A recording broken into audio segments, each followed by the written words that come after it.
Hello बच्चों, कैसे हैं आप सब? I hope you all are doing great and I hope you all are happy, healthy and fine. Welcome to your SST class. So बच्चों, in previous class हम अपने history के chapter number 3 को हमने कवर कर लिया था, कंप्लीट कर लिया था। आई होप आपने वो चैप्टर अच्छे से रिवाइज किया है, लर्न किया है। इन टुडेज क्लास हम बात करने वाले हैं अपने नेक्स्ट चैप्टर की, जो कि है चैप्टर नंबर 4। और चैप्टर नंबर 4 का टाइटल क्या है बच्चों? द वैदिक कल्चर। तो आज के चैप्टर में हम वैदिक कल्चर को पढ़ने वाले हैं। So we have learned in the previous chapter that early men learned to live in groups. हमने ये previous classes में पढ़ा था कि जो अर्ली मैन थे उन्होंने एक ग्रुप में रहना स्टार्ट कर दिया था, right? So gradually they knew the importance of life, और उन्हें क्या पता लगा कि जो जीवन है उसकी क्या इंपॉर्टेंस है वो पता चली। And the first such groups of people, उनको हम बोलते हैं आर्यंस। मतलब कि जो पहला ग्रुप ऑफ पीपल था उनका नाम क्या था बच्चों? आर्यंस था। एंड द वैदिक culture was developed by the Aryans. तो हम बोल सकते हैं कि जो हमारा वैदिक कल्चर है उसको किसने डेवलप किया था? उसको डेवलप किया था आर्यंस ने। Now coming to our very first topic, which is the literature of the Aryans, right? So बच्चों, जो आर्यंस थे उनको काफी ज्यादा बिलीव था वेदास पे। एंड वेदास क्या थे बच्चों? वेदास वर दी वर्ड्स ऑफ गॉड। वो बोलते थे कि जो वेदास है वो क्या है? वो शब्द है गॉड के। एंड जो वेदास है वो बहुत ही ज्यादा ग्रेट आइडल होते थे विजडम के और इंफॉर्मेशन को। तो यहाँ पे आपके पास 4 टाइप ऑफ वेदास हैं जो कि आपको देखने को मिलते हैं। तो चलिए उनके नाम जान लेते हैं। The first one is Rigveda, then है सामवेद, देन है यजुर्वेद, और लास्ट में आता है आपका अथर्ववेद, राइट? अब अगर हम अर्लीस्ट की बात करें, मतलब सबसे पहला कौन सा वेद था, तो वो था आपका ऋग्वेद, जिसको कंपोज किया गया था about 1500 BC ago, right? It is a collection of, इसमें क्या है बच्चों? हमारे ऋग्वेदा में कलेक्शन है 1028 हाइम्स का। एंड ये जो हाइम्स है वो कंपोज्ड हुए हैं in the praise of gods and goddesses bye says. Now says कौन होते हैं? सेज होते हैं आपके ऋषिज, और इन्हीं ऋषि ने क्या किया है? इनको कंपोज किया है। नाउ अगर आप देखोगे तो यहाँ पे जो उपनिषद है और आपके जो वेदांता है, they contains the view of great saints as well. Now some common people were not able to understand the Vedas. तो जो नॉर्मल पीपल है, कॉमन पीपल है, वो अंडरस्टैंड नहीं कर पाते थे वेदास को। एंड इसी वजह से हमने क्या किया है? हमने एक एक्सप्लेनेटरी नोटबुक्स भी बनाए हैं जो कि बहुत ज्यादा सिंपल प्रोज में रिटन है, ताकि सारे लोगों को वो चीजें समझ में आ जाए। Now a detailed picture of the Vedic people was furnished by the Brahmans. तो हमने क्या देखा? हमने देखा कि जो डिटेल्ड पिक्चर है किसकी? वैदिक पीपल की, उसको कौन फर्निश कर रहा है? वो फर्निश होता था by the Brahmins. And the period of Indian history is known as Vedic as.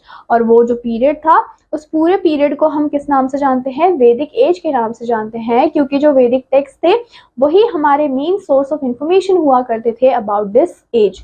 Now later on क्या हुआ? लेटर ऑन आर्कियोलॉजिस्ट थे जिन्होंने क्या फाइंड आउट किया? बहुत ही सारे डिस्टिंक्टिव वेसल्स फाइंड आउट किए जो कि क्ले से बने हुए थे, and dating back to this stage ये सारी चीजें हमें फाइंड आउट हुई। Hence now it is possible to use both library and archaeological sources.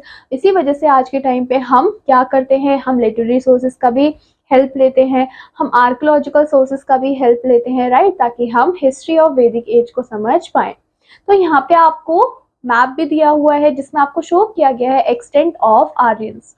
Now coming to the Aryans, अब हम आर्यंस के बारे में पढ़ लेते हैं। तो बच्चों, आर्यंस में ये जो वर्ड आर्य है वो इम्प्लाइड होता है बाय दिस संस्कृत लैंग्वेज, जिसका मतलब होता है नोबल। तो आर्य कहाँ से आया है? आर्य आपके संस्कृत वर्ड से आया है, और संस्कृत में इसका मतलब होता है नोबल, या फिर आप बोल सकते हो फ्री बॉर्न। नाउ ये जो आर्यन पीपल थे वो मेन हुआ करते थे नोबल कैरेक्टर के, एंड उनके अपने हाई आइडल्स हुआ करते थे।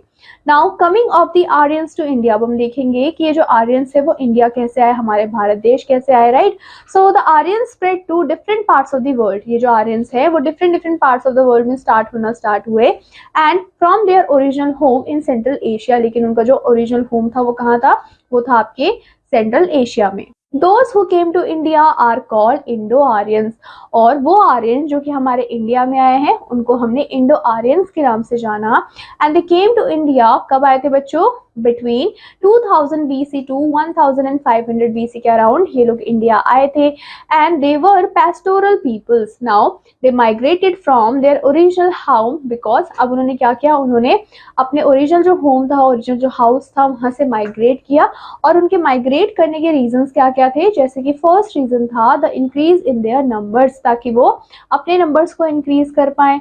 दूसरा था the search for the new grassland, ताकि वो नए ग्रासलैंड को खोज कर पाए, right. And the third one is the changing climate of central Asian region, क्योंकि जो सेंट्रल एशियन रीजन का क्लाइमेट था वो चेंज हो रहा था, इसी वजह से वो माइग्रेट करके कहाँ आ गए, हमारे इंडिया में आ गए. Now coming to spread of Aryans, अब हम देख लेते हैं कि जो आर्यंस है वो स्प्रेड कैसे हुए, वो फैले कैसे. सो from the Sapta Sindhu where the Aryan settled first. तो बच्चों आर्यन सबसे पहले कहाँ सेटल्ड हुए हैं, वो सबसे पहले सप्त सिंधु में जाके सेटल हुए. उसके बाद दे मूव ईस्टवर्ड, उसके बाद ईस्ट की तरफ वो जाने लग गए into the river valley of the Ganga and Yamuna and north of Delhi where a river called Saraswati then flowed it and here they stayed up for a quite a long time. तो आप देख सकते हो कि कहाँ कहाँ से होते हुए गए, जो आपकी रिवर वैली थी गंगा यमुना की, वहां से होते हुए फिर नॉर्थ ऑफ दिल्ली की तरफ आए. उसके बाद नॉर्थ ऑफ दिल्ली में हमने देखा कि जो हमारी रिवर सरस्वती है वो फ्लो होती है, फिर उधर की साइड आए और कुछ टाइम के लिए वो वहां पे बस गए, right. Composing the hymns of Rigveda, और इन्होंने क्या किया, कंपोज किया हाइम्स ऑफ ऋग्वेदा को. In due course this area came to be known as Kurukshetra, और उस टाइम पे इस जगह को किस नाम से जाना जाता था, कुरुक्षेत्र के नाम से जाना जाता था, जहां पे बहुत ही ग्रेट बैटल हुई थी ऑफ महाभारता, किसके बीच में, between the Kaurava and Pandavas, right. It is said to be have taken place right there. तो हम मानते हैं, हम बोलते हैं कि कुरुक्षेत्र में ही क्या हुआ था, पांडवास की और कौरवास की क्या हुई थी, लड़ाई हुई थी. Now thereafter they move eastward, उसके बाद उन्होंने वापस वो मूव हो गए और ईस्ट की तरफ मूव हुए into the Ganga valley. Now उन्होंने क्या किया, उन्होंने धीरे धीरे जितने भी फॉरेस्ट थे उनको क्लियर करना स्टार्ट कर दिया, उनको बर्न करना स्टार्ट कर दिया, उनको कट करना स्टार्ट कर दिया. और वो कट कैसे करते थे, आयरन एक्सेस की हेल्प से. आयरन क्या था, आयरन उस टाइम पे एक न्यू डिस्कवरी हुआ करती थी and we know that the जो इंडस पीपल थे बच्चों, वो कॉपर का यूज करते थे, वो ब्रॉन्ज का यूज करते थे, लेकिन जो आर्यंस हैं वो यूज करते थे आयरन का, right. And this is the contribution of Aryans to human civilisation, और यही क्या है, यही एक कंट्रीब्यूशन है जो हमें देखने को मिलता है आर्यंस का into the human civilizations. Now it is around this time that iron also came into use in, और यही एक टाइम था जिस टाइम पे जो आयरन है उसका यूज हम करने लग गए थे. नाउ कहाँ पे यूज करने लग गए थे, आपके वेस्टर्न एशिया एंड यूरोप में. नाउ ये जो आयरन एज है वो कौन लेके आया था, वो आर्यंस ही लेके आए थे हमारे इंडिया में, क्योंकि इससे पहले तो हम क्या यूज करते थे, हम कॉपर्स को यूज किया करते थे, हम ब्रॉन्ज को यूज किया करते थे. लेकिन जब आर्यंस ने इन्वेट किया, आर्यंस इंडिया में आए, उसके बाद हमने आयरन को भी स्टार्ट करना स्टार्ट कर दिया. Now the central Gangetic plain was called the Madhya Desh. अब बच्चों यहाँ पे बोला है जो आपका क्या है, सेंट्रल गैंगेटिक प्लेन है, हम उसको मध्य देश के नाम से जानते हैं.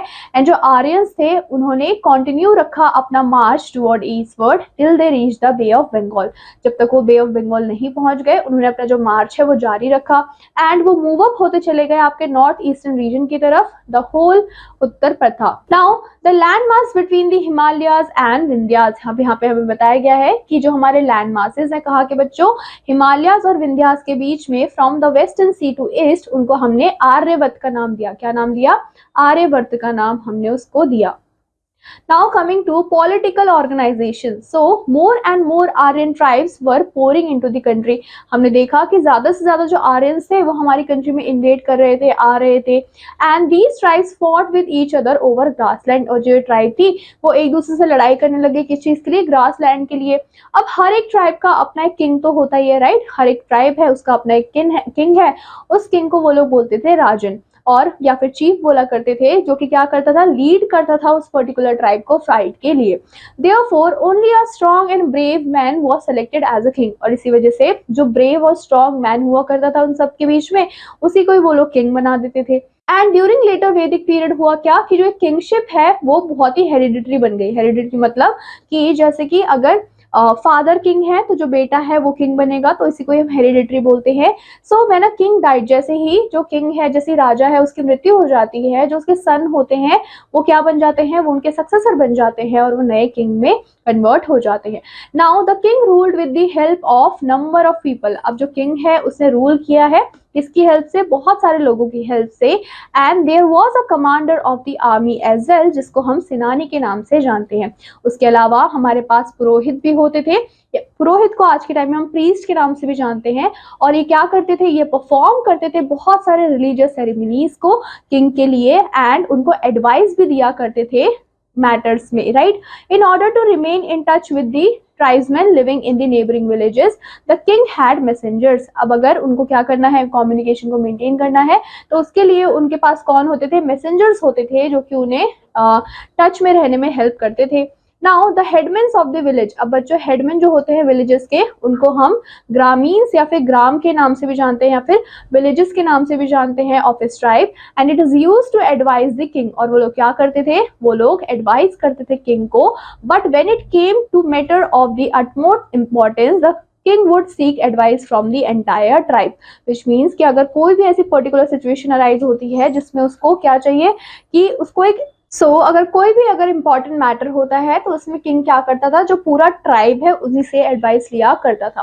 नाउ कमिंग टू सभा एंड समिति। नाउ सभा और समिति क्या होती हैं? ये हमारी दो इंस्टीट्यूशंस हैं, पहली है आपकी सभा, दूसरी है आपकी समिति। तो to check the powers of the king, हमने सभा और समिति को बिठाया था। नाउ समिति क्या है? Samiti was the national committee of the whole tribe. समिति क्या हुई? समिति हमारी हुई, जो नेशनल कमेटी है पूरे ट्राइब की, वो है आपकी समिति। और जितने भी इंपॉर्टेंट इश्यूज हुआ करते थे वो वहां पे डिस्कस होते थे। कोई भी वहां पे जाके बोल सकता था जो भी उनके माइंड में आ रहा है अबाउट द प्रॉब्लम, राइट। और जो सभा है, सभा अपीयर्स होती थी to have been a small assembly. सभा क्या है? सभा छोटी सी असेंबली हुआ करती थी, जिसमें जो सिलेक्टेड लोग हैं वही पार्ट लिया करते थे मीटिंग्स में। एंड बहुत सारे ट्राइबल असेंबलीज भी हैं, जैसे कि सभा है, समिति है, विधाता है, गाना है, ये सारे ही क्या है? ये सारे हमारे क्या है? ट्राइबल असेंबलीज हुआ करती थी, जो कि हमारे ऋग्वेदा में मेंशन है। Now coming to the next topic which is the family. So most of the जो फैमिलीज थी उस टाइम पे वो जॉइंट फैमिलीज हुआ करती थी। एंड लोग क्या करते थे? लोग अपने फैमिली को as a small administrative unit की तरह देखा करते थे। जो पावर होता था किंग का वो ग्रो होता था इनॉर्मसली। एंड जो एल्डेस्ट मेल मेंबर्स होते थे फैमिली के, उन्हीं को ही हम हेड ऑफ द फैमिली माना करते थे। और आज के टाइम पे भी ये होता है, जैसे कि for example your father is the head of the family, अगर ग्रैंडफादर है तो वो आपके हेड ऑफ द फैमिली होंगे। तो ये चीजें पहले से ही चली आती है। And he was called the grihapati, और उनको हम गृहपति के नाम से जानते थे। जितने भी पावर्स होते थे फैमिली के, वो उनके पास ही हुआ करते थे, एंड वही सारे डिसीजंस को लिया करते थे। एंड अदर फैमिली जो मेंबर्स होते थे उनको उस डिसीजन को एक्सेप्ट भी करना पड़ता था। जो वुमेन्स होती थी उन्होंने भी बहुत ही इंपॉर्टेंट प्लेस निभाया है फैमिली में, सोसाइटी में। एंड जो हमारी फैमिली यूनिट है, फैमिली यूनिट को ही हम जॉइंट फैमिली के नाम से जानते हैं। And even after the marriage होता क्या था कि जो सन होते थे वो अपने फादर के साथ रहते थे, right. Now coming to the village, अगर हम विलेज की बात करें, अ ग्रुप ऑफ फैमिलीज जो साथ में रह रही हैं वही क्या बनाती है? वही आपके विलेज को बनाती है, गांव को बनाती है। एंड जो ट्राइब है, ट्राइब को क्या देखा गया कि वो स्प्रेड हो रही है over many villages. And the villages was called gram, और विलेजेस को हम उस टाइम पे ग्राम के नाम से जाना करते थे। अगर हम शुरुआत की बात करें, इन द बिगिनिंग हमने क्या देखा कि जो विलेजेस थे उनके साइज काफी ज्यादा छोटे हुआ करते थे। बट जैसे ही लोगों ने क्या किया, नोमैडिक लाइफ को गिव अप कर दिया, तो उसके बाद उन्होंने एग्रीकल्चर करना स्टार्ट कर दिया। तो इसी वजह से जो विलेजेस हैं वो और ज्यादा लार्जर होते चले गए, एंड जो विलेजेस हैं वो भी डिवाइड हो गए फैमिलीज के अंदर, right. Now coming to our next topic, जो कि है cattle, horses and carriers. Now the early man took keen interest in growing barley crop which was used in religious function। तो जो हमारे अर्ली मैन थे उन्होंने बहुत ही अच्छा इंटरेस्ट लिया कि वो ग्रो करें बार्ले को, एंड उनको वो यूज करते थे रिलीजियस फंक्शंस में। जैसे कि जो व्हीट और राइस है वो भी वो लोग ग्रो करने लग गए। एलिफेंट्स है, बफेलोज हैं, उसके अलावा आपके पास बोर्स हैं, उनको हंट वो लोग करने लग गए, right. The cow was the most important animal उनके लिए, क्योंकि जो काउ है वो मिल्क देती थी। जो काउ डंक है उसकी वजह से वो मैन्योर्स बना पाते थे, जो फील्ड में रखते थे, एग्रीकल्चर के लिए अच्छे होते थे, राइट। एंड द यंग जो बुल्स होते थे उनको भी यूज किया जाता था सो दैट कि वो प्लाउ कर पाए फील्ड्स को। नाउ जो काउ थे, cow was regarded as next to money, क्योंकि जो काउ है उसकी बहुत ही अच्छी इकोनॉमिक वैल्यू हुआ करती थी, क्योंकि वो बहुत सारे मिल्क को प्रोड्यूस करती थी, जो कि हेल्थ के लिए काफी ज्यादा बेनिफिशियल होता था। अब अगर हम किसी भी मैन की लाइफ की बात करते हैं तो वो काफी ज्यादा वैल्यू रखती है, being equal to 100 cows, right. So if a man killed another man, अगर एक मैन दूसरे मैन को किल कर देता है तो ही हैड टू पे अ प्लेंटी ऑफ 100 cows, राइट। तो इसी तरीके से हमने देखा कि पुराने टाइम में काउस की कितनी ज्यादा वैल्यू हुआ करती थी। Horse was another important animal, इसके अलावा जो घोड़ा था वो भी इंपॉर्टेंट एनिमल उस टाइम पे हुआ करता था। जितने भी आर्यंस थे, आर्यंस ही हॉर्सेस को लेके आए थे अपने साथ, एंड जो बेस्ट हॉर्सेस होते थे वो कहाँ से आते थे, वो आते थे सेंट्रल एशिया से। अब बच्चों, जो हॉर्स होते थे वो ड्रॉ करते थे कैरियट्स को, और जो चैरियट्स है वो बहुत ज्यादा लाइट होते थे, टू व्हील्ड कार्ट होते थे जो कि पुल करते थे horses. Now they were means of fast transport, ये क्या थे बच्चों, उस टाइम पे मीन्स ऑफ ट्रांसपोर्टेशन में भी सबसे ज्यादा फास्टेस्ट ट्रांसपोर्टेशन के मीन हुआ करते थे, और इसी वजह से इनको बैटल्स में भी यूज किया करते थे। बहुत सारे किंग्स थे, आर्मी कमांडर्स थे, जिन्होंने क्या किया है, जिन्होंने इन कैरियट्स के हेल्प से ही फाइट लड़ी है। एंड जो हमारा क्या है, कैरियट मेकर है, was therefore held in high esteem, और इसी वजह से जो लोग इनको बनाया करते थे उनको बहुत ही हाई एस्टीम का माना करते थे। नाउ ये जो हमारा चैरियट है वो बिकम अ स्टेटस सिंबल, वो क्या बन गया धीरे धीरे, लेटर पीरियड्स में हमने देखा कि वो स्टेटस सिंबल बन चुका है। और जो किंग्स है लेटर पीरियड में, वो क्या करते थे, वो इनको चला के लेके आते थे with the help of elephants, and यहाँ पे हमें इनकी रेसिंग भी देखने को मिलती थी, जो कि सबसे ज्यादा फेवरेट पास टाइम हुआ करता था किंग्स का with the people of high rank. Now coming to our next topic, which is the life of people. So सबसे पहले हम देख लेते हैं दस्यु और आर्यंस के बारे में। So before the arrival of Aryans, जो दस्युस थे वो कौन थे बच्चों, वो नेटिव्स थे हमारे इंडिया के। वो क्या करते थे, वो स्पोक करते थे लैंग्वेज को which is very different from the वैदिक संस्कृत, एंड वो वर्शिप किया करते थे डिफरेंट डिफरेंट गॉड्स को। अब बच्चों, ये जो आर्यंस है, ये लोग इन लोगों को किस नाम से जानते थे, दास के नाम से जानते थे, and they were very hostile to them. Now they made them slaves, उन्होंने क्या किया, आर्यंस ने उन लोगों को स्लेव बना दिया, दास बना दिया, whom Aryans had made slaves and had to do the most difficult and lowly type of work। और आर्यंस ने कहा कि आपको सबसे ज्यादा डिफिकल्ट काम करना पड़ेगा, या फिर जो सबसे ज्यादा बेकार काम होता है वो भी आप ही करोगे। तो आप दास का मतलब समझ सकते हो कि दास उन्होंने क्यों बुलाया, क्योंकि दास का मतलब होता है slave. So however some of the dasa chiefs were treated with the great respect, लेकिन उसमें भी कुछ ऐसे क्या थे, दास चीफ्स थे जिनको बहुत ही रिस्पेक्ट के साथ ट्रीट किया जाता था। नाउ कमिंग टू सोसाइटी, अगर हम सोसाइटी की बात करें तो जो हमारी अर्ली वैदिक सोसाइटी थी वो रिलेटिवली बहुत ज़्यादा एडवांस सिविलाइजेशन हमें देखने को मिला है। It is based on the settled way of life, क्योंकि जो लाइफ है वो काफ़ी सेटल्ड हो गई थी, वो नोमैडिक नहीं थे, एंड बहुत ही वेल ऑर्गेनाइज हमें सोशल सिस्टम देखने को मिला था with the passage of time. Now यहाँ पे 3 ग्रुप्स इमर्ज होती है आपके आर्यन सोसाइटी में। सबसे पहला है आपका king and their warriors were the most powerful group. अब जो किंग है, किंग के जो वॉरियर्स हैं वो सबसे ज़्यादा पावरफुल ग्रुप होते थे, एंड इनको हम क्षेत्रीय के नाम से जानते थे। उसके अलावा दूसरा ग्रुप भी होता था किसका बच्चों, प्रीस्ट का या फिर ब्राह्मण्स का, उनको भी इक्वली इंपॉर्टेंट समझा जाता था। And then comes the craftsman, उसके बाद थे क्राफ्टमैन, ट्रेडर्स, कल्टिवेटर्स, और इनको हम वैश्यास के नाम से जानते थे। With the passage of time जो 4th ग्रुप है वो भी यहाँ पे आ गया, एंड उस 4th ग्रुप को हमने बोला दास, राइट, जो कि क्या करते थे, जो कि सारे मैन्युअल वर्क को किया करते थे। So this consists of दास्युस who did all the menial work। तो जितना भी काम होता था वो ये लोग किया करते थे। They were looked down upon by the other 3 groups। और जो बाकी के 3 ग्रुप्स थे हायर, वो सोचते थे कि ये लोग तो बहुत ही ऐसे हैं कि मतलब इनसे सारा काम करवा दो, और इसी वजह से इनका नाम क्या रख दिया गया, शूद्रास रख दिया गया। They had an inferior position, उनकी जो पोजीशन थी वो काफी ज्यादा नीचे थी, काफी ज्यादा इंफीरियर थी इन द सोसाइटी। एंड जो ब्राह्मण्स थे बच्चों, वो हेल्ड करके रखते थे बहुत ही respectable position in the society, and वो क्या करते थे, जितने भी हमारे रिलीजियस रिचुअल्स होते थे वो ब्राह्मण परफॉर्म किया करते थे, और उसको हम याजन के नाम से जानते हैं। नाउ जितने भी क्षत्रियास होते थे वो बहुत ही ग्रेटली रिस्पेक्टेड थे, क्योंकि वो वॉर्स लड़ते थे, right. Earlier a boy was free to choose his occupation. पहले के टाइम पे जो लोग थे या फिर जो बॉय है वो अपना ऑक्यूपेशन चूज कर सकता था, बट लेटर ऑन क्या कर दिया उन्होंने एक कस्टम बना दिया कि जो son to do the same work as his father. मतलब कि अगर उसका फादर क्राफ्ट्समैन है तो जो सन है वो भी क्राफ्ट्समैन ही बनेगा, जो पंडित का बेटा है, जो ब्राह्मण का बेटा है वो ब्राह्मण ही बनेगा, जो क्षत्रिय का बेटा है वो क्षत्रिय ही बनेगा। इन्होंने बाद में ये कस्टम लागू कर दिया। Now, according to the religious text, हमें क्या पता चलता है कि each man passes through 4 stages of ashrams in his life। की मतलब अगर एक हम मैन की बात करते हैं तो एक जो आदमी है वो पास करता है 4 stages of ashrams in his life। These are ब्रह्मचर्य, तो पहला जो स्टेज है दैट इज ब्रह्मचार्य। ब्रह्मचार्य को हम स्टूडेंट लाइफ से भी जोड़ सकते हैं, तो आपका जो भी लाइफ चल रहा है that is also brahmacharya life, right. फिर उसके बाद आता है grihasthi, which means life of a householder, for example your husband और फादर, राइट। सो उसके बाद आता है आपका वन प्रस्थान और life of a hermit, and finally last जो स्टेज आता है that is sannyas, which means complete renunciation of all world by pleasures, मतलब कि जितने भी प्लेजर्स है वर्ल्ड में उन सबका त्याग देना, दैट इज संन्यास। सो हमने क्या बोला, हमने बोला कि ये 4 स्टेजेस होते हैं मेन के, या फिर 4 आश्रम्स होते हैं लाइफ के, जो कि आपको याद रखने हैं।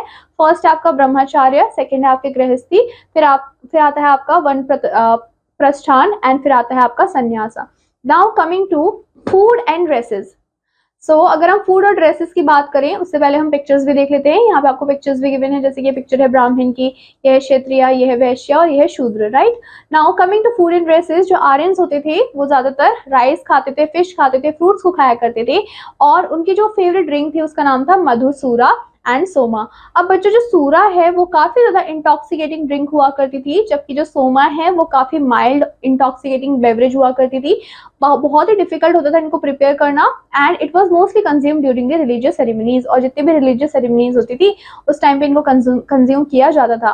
नाउ इन टोटल पेटे the food of the Aryans was simple but nourishing. तो हमें क्या पता लगता है कि इन टोटल हमें ये पता चलता है कि जो आर्यंस का फूड है वो काफी ज्यादा सिंपल है लेकिन नरिशिंग भी हुआ करता था। सो आर्यंस क्या करते थे, आर्यंस ड्रेसेस को पहनते थे जो कि बहुत ज्यादा सिमिलर थी हड़प्पन्स के ड्रेसेस से, and their dresses considered of 2 clothes. अब इनके ड्रेसेस में 2 क्लोथ आते थे। सबसे पहले तो वो क्या करते थे, वो अपने हेड को कवर किया करते थे with a turban, and another जो गारमेंट था that is touch their ankles and was also in use. तो बच्चों एक गारमेंट हुआ करता था जो कि कहाँ तक आता था, उनके एंकल तक आता था। जो वुमेन्स हुआ करती थी वो ऑर्नामेंट्स को पहना करती थी, जैसे कि रिंग्स हो गए, इयररिंग्स हो गए, नेकलेसेस हो गए, और ज्यादातर किससे बने होते थे, गोल्ड या फिर अदर मेटल से बने होते थे। उसके अलावा जो वुमेन्स होती थी वो बीड्स को भी पहना करती थी, और बहुत सारे डिजाइन्स में और बहुत सारे फैशंस में इनको पहना जाता था। नाउ कमिंग टू ऑक्यूपेशन, तो अगर हम ऑक्यूपेशन को देखते हैं तो एग्रीकल्चर क्या था बच्चों, चीफ ऑक्यूपेशन था उस टाइम पे आर्यंस का। And apart from the agriculture वो क्या करते थे, वो कैटल रियरिंग भी करते थे, जैसे कि फिशिंग करना, मेटल वर्क करना, कारपेंट्री करना, टैनिंग करना, ये सारे काम भी वो किया करते थे। अब बच्चों ये जो आयरन है, आयरन को डिस्कवर किया गया था इंडिया में a little before 1000 BC in India, and जितने भी वेपन्स हुआ करते थे, टूल्स हुआ करते थे, वो आयरन के बने होते थे, कॉपर के बने होते थे या फिर ब्रॉन्ज के बने होते थे, लेकिन आयरन को सबसे ज्यादा प्रेफर किया जाता था। इसके अलावा हमने क्या देखा कि जो आयरन है वो सबसे ज्यादा स्ट्रॉन्ग मेटल है और हार्ड मेटल है। Now coming to the work of teaching was carried out by priest. अब बच्चों जो टीचिंग का काम था वो कौन करते थे, वो प्रीस्ट किया करते थे, एंड एजुकेशन सिर्फ हायर क्लास के लोगों के लिए ही होती थी। Now students live in their gurus separate school. अब जो स्टूडेंट्स थे वो कहाँ रहते थे, जो गुरुज हुआ करते थे उनके सेपरेट स्कूल हुआ करते थे, जिनको हम गुरुकुल के नाम से भी जानते हैं, तो वो वहां पे रहा करते थे। And they had to memorise and recite Vedic hymns. अब उनको क्या करना पड़ता था, जितने भी वैदिक राइम्स है, हाइम्स है, उन सबको रिसाइट करना पड़ता था। And the priest were invented to perform big ceremonies, और जो प्रीस्ट होते थे उनको बुलाया जाता था ताकि वो बड़े बड़े जो हमारे सेरेमनीज होती है उनको परफॉर्म कर पाए। अब जो किंग्स होते थे वो परफॉर्म करते थे बिग सैक्रिफाइसेस को, जो कि बहुत ही दिन तक लास्ट करते थे। जो एंटायर ट्राइब था वो क्या करता था, वो पार्ट लेता था इन रिचुअल्स में। एंड जो प्रीस्ट थे, प्रीस्ट हमारे डॉक्टर्स भी हुआ करते थे उन्हीं विलेजेस में, and they were the one who knew the secrets of medicinal herbs. और प्रीस्ट को ही पता होता था कि कौन कौन से सीक्रेट्स है मेडिसिनल हर्ब्स के या फिर प्लांट्स के, एंड वो क्या करते थे, वो डिजीज से प्रिवेंट भी करते थे और डिजीज को क्योर भी किया करते थे। Now coming to, did you know, क्या आपको पता है कि जो गायत्री मंत्र है एंड जो मेनी अदर मंत्रास है that we recite today while praying were composed in Vedic age, की जितने भी हम मंत्र गाते हैं, राइट, चाहे वो गायत्री मंत्र हो, चाहे वो बाकी के अदर मंत्रास हो, वो सारे कब लिखे गए थे, वो सारे कंपोज हुए थे, लिखे गए थे आपके वैदिक एज में। नाउ कमिंग टू रिलीजन, अगर हम रिलीजन की बात करें टू बिगिन विद, जो आर्यंस का रिलीजन था वो काफी ज्यादा सिंपल था, एंड वो लेकिन बहुत ही ज्यादा कॉम्प्लेक्स होता चला गया विद ओवर टाइम।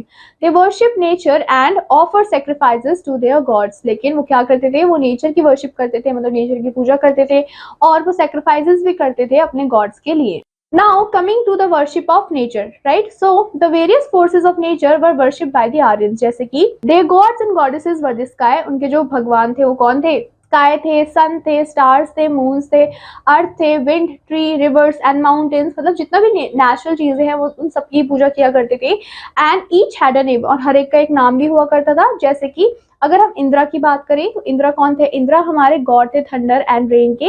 वैसे ही god of strength and vanquisher of the Aryans enemies.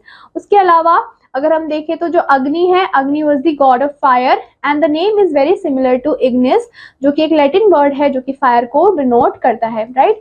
Now जो अग्नि है, Agni was always worship by the adding of huge quantities of ghee. तो बच्चों अग्नि की पूजा करने के लिए हम क्या करते थे उस टाइम पे? बहुत सारे घी का यूज किया करते थे। और घी हम कैसे बनाते थे? जो कि हम काऊ के मिल्क से घी को बनाया करते थे। उसके अलावा the god of fire dominated all domestic rituals, जितने भी डोमेस्टिक रिचुअल्स हुआ करते थे वो गॉड ऑफ फायर के द्वारा ही किए जाते थे। एंड जो यहाँ पे अगर आप देखेंगे तो जितनी भी सेक्रेट राइट्स होती थी, फॉर एग्जाम्पल योर मैरिजेस, ये भी जो अग्नि है उनके प्रेजेंस में परफॉर्म की जाती थी। जो सूर्य थे, सूर्य कौन थे? Surya was the sun god, right. उसके अलावा उषा जो थी that is the goddess of dawn. Now जो आर्यंस होते थे वो क्या करते थे? वो सेक्रीफाइसेस को भी परफॉर्म किया करते थे to please a particular god और गॉडेस। अगर उनको किसी भी पर्टिकुलर गॉड या फिर गॉडेस को प्लीज करना है तब वो सेक्रीफाइस भी दिया करते थे। Now coming to megalithic culture. So from with this stage हमें क्या देखने को मिला कि जो बिग बिग स्टोन्स है वो हमें मिले एंड उनको क्या किया गया है? उनको शिप ऑफ किया गया है डिफरेंट डिफरेंट शेप्स के अंदर। एंड यहाँ पे जो वर्ड है आपका मेगालिथ, इसका मतलब क्या होता है? इसका मतलब होता है बहुत ही बड़ा स्टोन। एंड जो ये हमारा कल्चर है इसको हम मेगालिथिक कल्चर के नाम से जानते हैं। सो जो लास्ट स्टोन्स हैं they were specially placed to mark burial sites. तो इनका हम यूज कब करते थे? कि जब हमें बताना है कि कहाँ पे ब्यूरियल साइट है तब हम इन स्टोन का यूज किया जाते थे। और one of the outstanding features of the iron age that is your mesolithic. Now there are a variety of megaliths, हमारे पास बहुत सारे वेराइटीज के क्या है? मेगालिथ है। And these are made from simple slab and placed upright in the ground, जिसको हमने क्या किया है? बहुत सिंपल स्लैब से बनाया है और हमने उसको ग्राउंड में एकदम अपराइट करके रखा हुआ है। To rock out caves, now जितने भी हमारे मेगालिथ होते हैं वो हमें बहुत सारे इन्फॉर्मेशन देते हैं about what kind of lives people led, मतलब कि वहाँ के जो लोग थे उनकी लाइफ कैसी थी, कौन कौन से ब्यूरियल प्रैक्टिसेस थे जो कि हमें देखने को मिलते हैं और जो सिमिलर है डिफरेंट पार्ट्स ऑफ इंडिया में।